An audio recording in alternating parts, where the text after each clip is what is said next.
bom dia para a família Canção Nova. É isso aí, a gente segue evangelizando, numa mão a Bíblia, na outra o jornal, também um serviço que a Canção Nova presta para deixar você bem informado.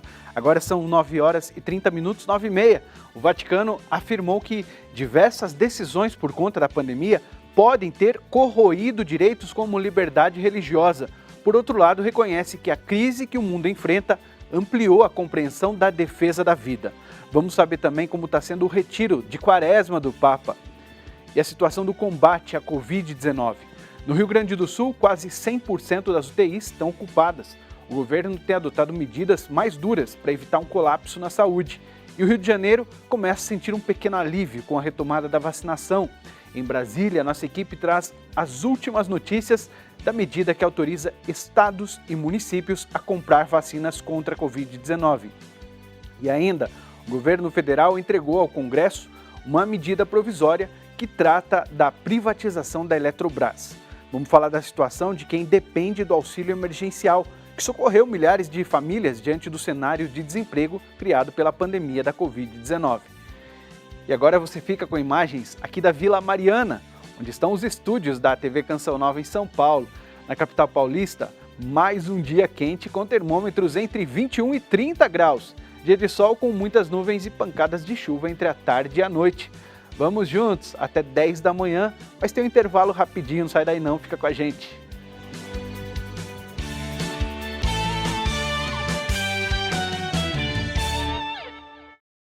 Bom, estamos ao vivo de São Paulo, agora 9 horas e 34 minutos, e a gente vai a Brasília conversar com a Liana Nunes, porque a Anvisa apresentou os requisitos de aprovação do registro definitivo da vacina da Pfizer para uso no Brasil.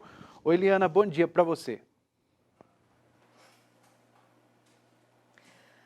Oi, Rodrigo, bom dia a você, bom dia a todos. Isso mesmo, a Anvisa, em uma coletiva de imprensa na tarde de ontem, apresentou a segurança, a eficácia e também a qualidade da vacina da Pfizer-BioNTech, que agora passa a ter autorização de uso definitivo e em massa, nesse caso, para toda a América Latina.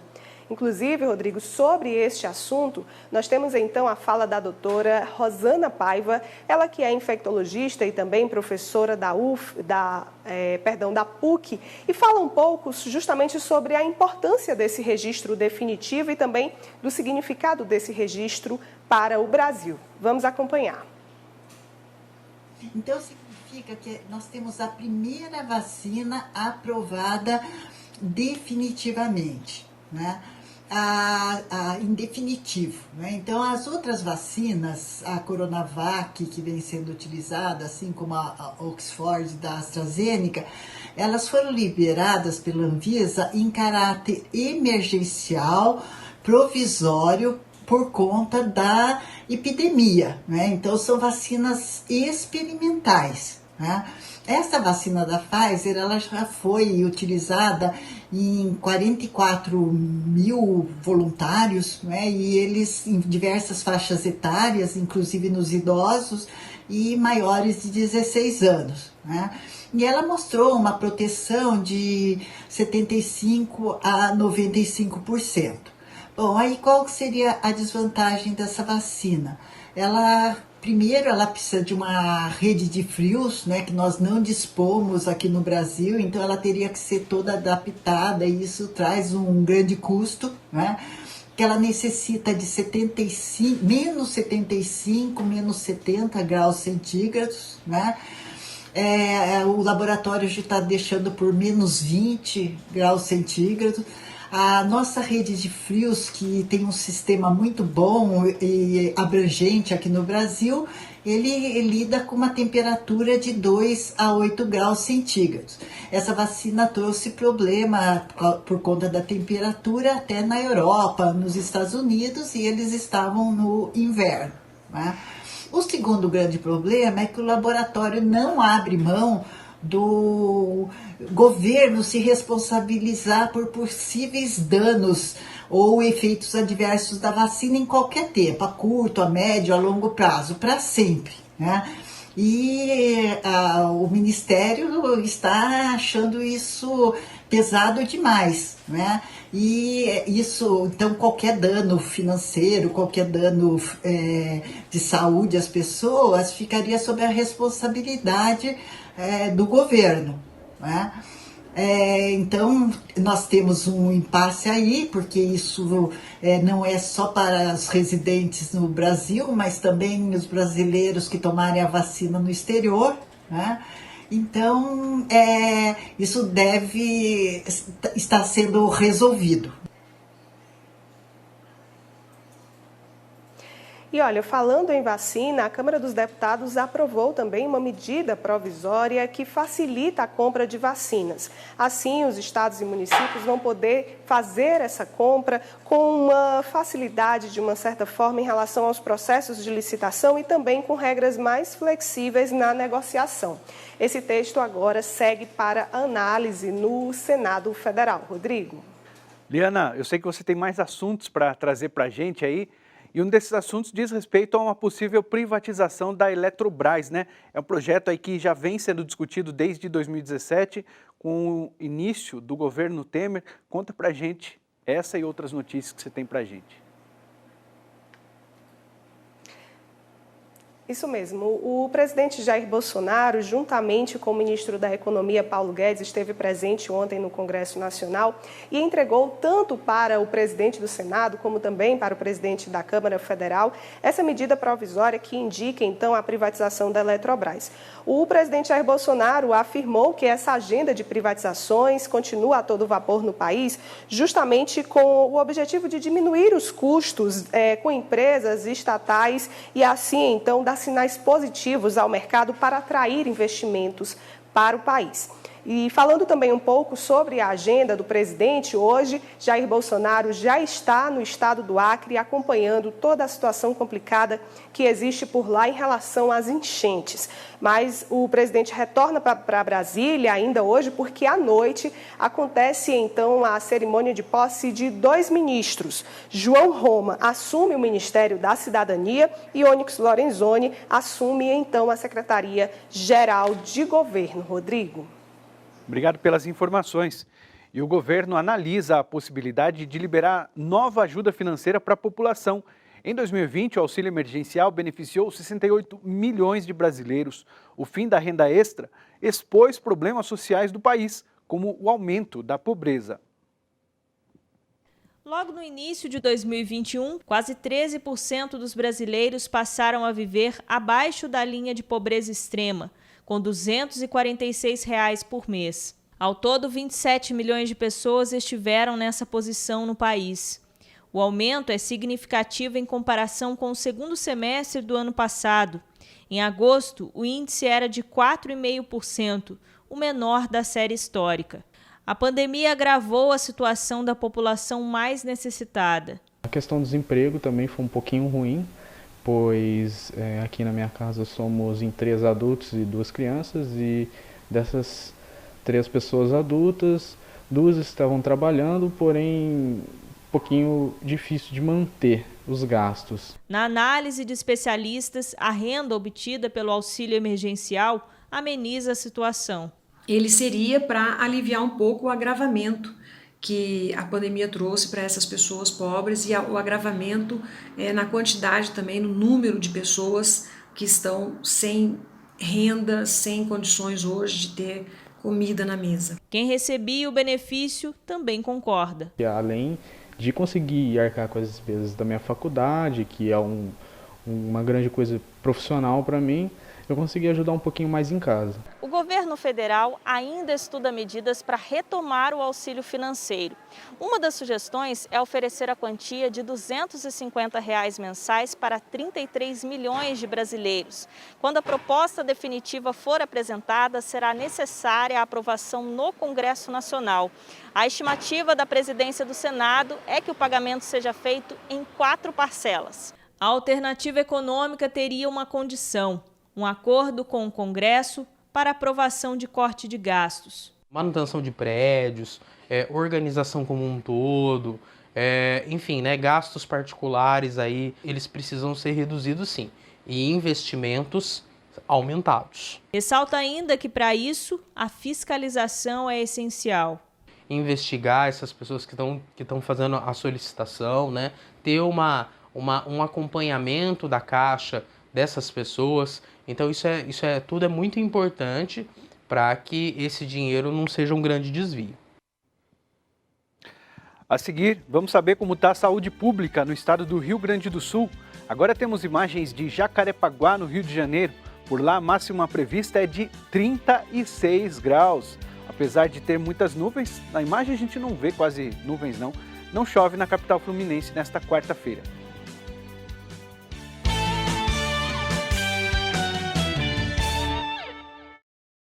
CN Notícias está de volta. Vamos agora a Porto Alegre, no Rio Grande do Sul, conversar com o Bruno Naundorf. Ele é diretor do Departamento de Auditoria do SUS e membro do Comitê de Crise da Saúde no Rio Grande do Sul. Vamos ver se o Bruno já está com a gente aí, se a gente consegue conexão com o Bruno. Aproveito para agradecer, Bruno, sua participação aqui no CN Notícias, edição da manhã. Conta para a gente aí, Bruno, como está a situação aí no Rio Grande do Sul. Bom dia, Rodrigo.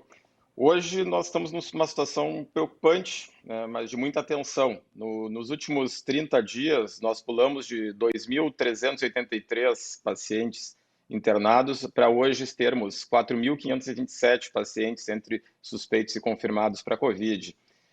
Dentro do nosso modelo de distanciamento controlado que implantamos no Rio Grande do Sul para manter a economia funcionando, mas com cuidados máximos de saúde, nós temos 11 das 21 regiões em bandeira preta, que é a bandeira mais extrema, com restrições maiores, e que representam 2/3 da nossa população. Então, a nossa situação hoje é de atenção. Nós chegamos a ter 2 picos anteriores de internações em que pacientes ingressavam diariamente na rede hospitalar, em torno de 60 a 65, nos picos que tivemos lá no mês de agosto e depois em dezembro. E nesse momento é mais preocupante porque ela triplicou. O nosso ingresso de pacientes nos últimos dias tem sido de 180 pacientes, quase 3 vezes mais o que tivemos nos 2 picos anteriores.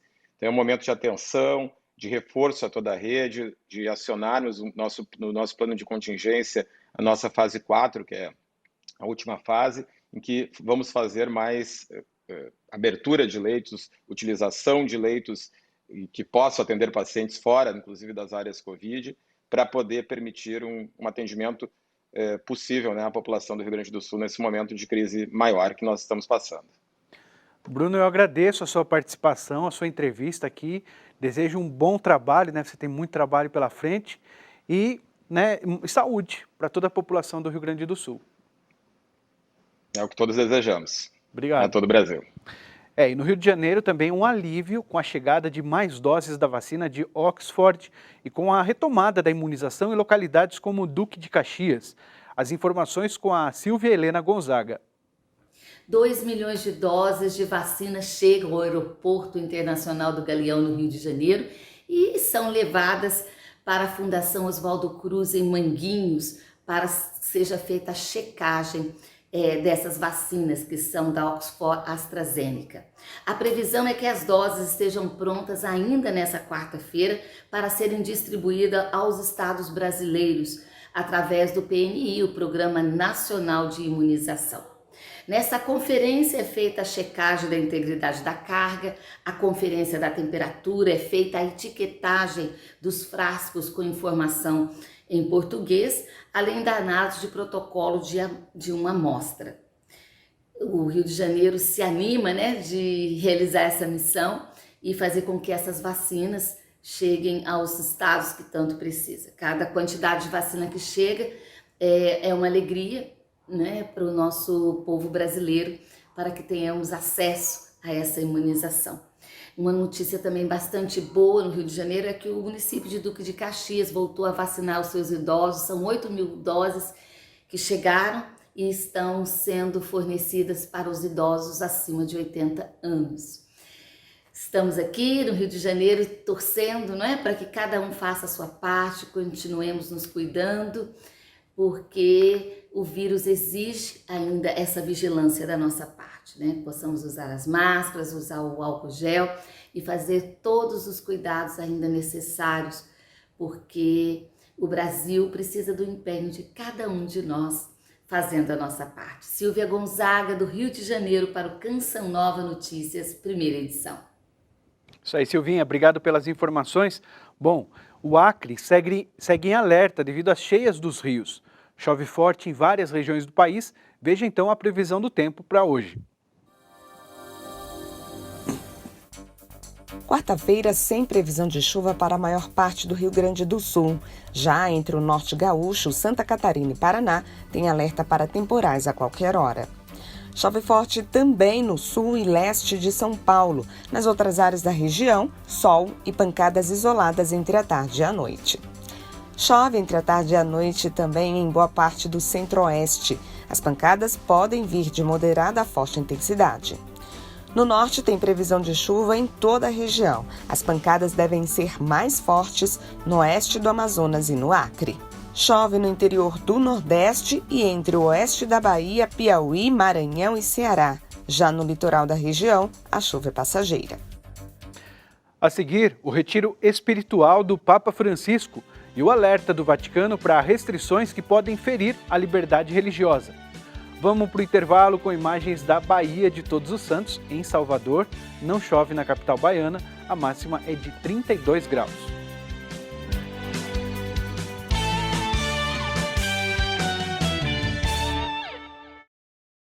O governo italiano pediu à ONU esclarecimentos pela morte do embaixador Luca Attanasio e seus companheiros em missão no Congo. Este é um dos principais destaques internacionais desta quarta-feira. O The Washington Post afirma que um alerta do FBI sobre uma possível guerra contra o Congresso chegou ao Distrito Federal e à Polícia do Capitólio na véspera do ataque, levantando novas questões de segurança. Uma audiência formada por 2 comitês do Senado destacou sérios avisos emitidos antes do motim de 6 de janeiro. Ex-policiais da segurança do Capitólio culpam falhas na inteligência pelo tumulto. O The Guardian destaca: a Alemanha condena a ex-agente do regime Assad em veredicto de tortura. Eyad al-Gharib, considerado culpado por ajudar a encorajar crime contra a humanidade. Um tribunal da Alemanha considerou o ex-coronel de 44 anos do Serviço de Inteligência Sírio por crimes contra a humanidade ao executar ordens de Bashar al-Assad. Essa foi considerada uma vitória para os esforços mundiais em responsabilizar as atrocidades cometidas na longa guerra da Síria. E o italiano Avvenire estampa: Di Maio pede respostas à ONU pelas mortes de Attanasio e Iacovacci. Longos aplausos em memória do embaixador Luca Attanasio e do militar Vincenzo Iacovacci, mortos no Congo, precederam o início do discurso do ministro das Relações Exteriores, Luigi Di Maio. Em sua fala, Di Maio solicitou o início de uma investigação da ONU para esclarecer as bases sobre as quais o caminho em que ocorreu o ataque era considerado seguro. Daqui a pouquinho a Lízia vai contar para a gente mais detalhes também sobre a morte do embaixador italiano no Congo, mas agora a gente fala do Vaticano, que criticou a resposta de diversos líderes diante da pandemia, que acabou corroendo a liberdade religiosa. Durante a sessão do Conselho de Direitos Humanos das Nações Unidas, em Genebra, na Suíça, o secretário Vaticano para as Relações com os Estados, Dom Paul Richard Gallagher, afirmou que a resposta global à pandemia da Covid-19 revela que a sólida compreensão da liberdade religiosa foi corroída. No evento, o secretário pediu respeito aos direitos humanos, inclusive em relação às medidas implementadas para conter a pandemia da Covid-19 em andamento. Sobre o direito à vida, o arcebispo aplaudiu o fato dessa compreensão ter sido ampliada para o combate à tortura, desaparecimentos forçados e pena de morte, e protegendo os idosos, migrantes, crianças e a maternidade. Completou afirmando que, abre aspas, a vida, antes de ser um direito, é, antes de tudo, um bem a ser amado e protegido, fecha aspas. O arcebispo Gallagher reiterou a urgência de proteger o direito à liberdade de pensamento, consciência e religião, observando em particular que a crença religiosa e sua expressão estão no cerne da dignidade da pessoa humana em sua consciência. E hoje a Nunciatura Apostólica comunicou a decisão do Papa Francisco em aceitar o pedido de renúncia de Dom Edson de Castro Homem, até então bispo de Iguatu, no Ceará, Por meio de um comunicado, o presidente da CNBB, Dom Valmor Oliveira Azevedo, manifestou gratidão pelos 16 anos de pastoreio. Dom Edson também passou pela Arquidiocese do Rio de Janeiro. E o Papa Francisco enviou uma mensagem de pesar pelo atentado na República Democrática do Congo, que provocou a morte de 2 italianos e um congolês, como a gente comentou agora há pouco, com as notícias internacionais. A Lísia Costa também conta como está sendo o retiro de Quaresma do Papa e a situação da pandemia por lá. Bom dia, Rodrigo. Bom dia a todos. O telegrama foi enviado no início da noite de ontem ao presidente da República Italiana, Sergio Mattarella, e também aos familiares e amigos das 3 vítimas do atentado no Congo. Francisco expressou sua dor pela morte do jovem embaixador italiano, Luca, o policial também italiano, Vittorio, e o motorista congolês, Mustafa. O veículo onde estavam os 3 foi atacado por rebeldes. Eles morreram no local. O Papa afirmou rezar pelos que choram estas mortes e renovou o apelo de paz. Mas, Rodrigo, essa semana aqui no Vaticano, as atividades estão bem limitadas, já que o Papa e os membros da Cúria Romana seguem em retiro. Hoje, por exemplo, não temos a tradicional catequese. Como já comentamos outras vezes, esse ano o retiro acontece nas próprias casas. Mas nesta sexta-feira, eles se reúnem na Sala Paulo VI para ouvirem a meditação conduzida pelo cardeal Raniero Cantalamessa, pregador da Casa Pontifícia. O tema deste ano é "E vós, quem dizeis que eu sou?". A primeira meditação vai ser esta sexta-feira e depois seguirão nas próximas até o dia 26 de março. E uma última notícia, essa semana aqui na Itália, o novo governo trabalha na elaboração do novo decreto que define medidas de contenção da pandemia. O decreto em vigor vence no dia 5 de março. Mário Draghi, que há pouco mais de uma semana assumiu como novo primeiro-ministro da Itália, deve manter algumas regras, como a de não poder viajar entre as regiões. Isso porque o país enfrenta uma rápida difusão de variantes do vírus. O Ministério da Saúde manifestou preocupação com o risco de uma terceira onda, já que atualmente 30% dos novos casos são dessas novas variantes do vírus, que se espalham muito mais rapidamente, como sabemos. A notícia boa é que o governo quer intensificar a vacinação.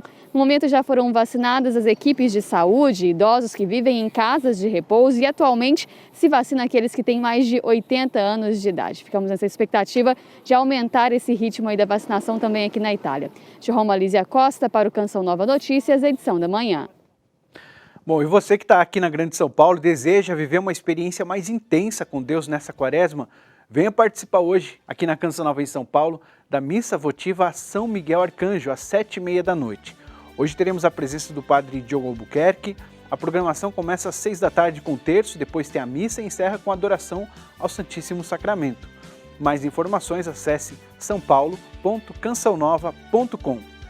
Bom dia, fique com Deus e na companhia da TV Canção Nova. A seguir tem o programa Cantinho da Criança. Tchau, tchau.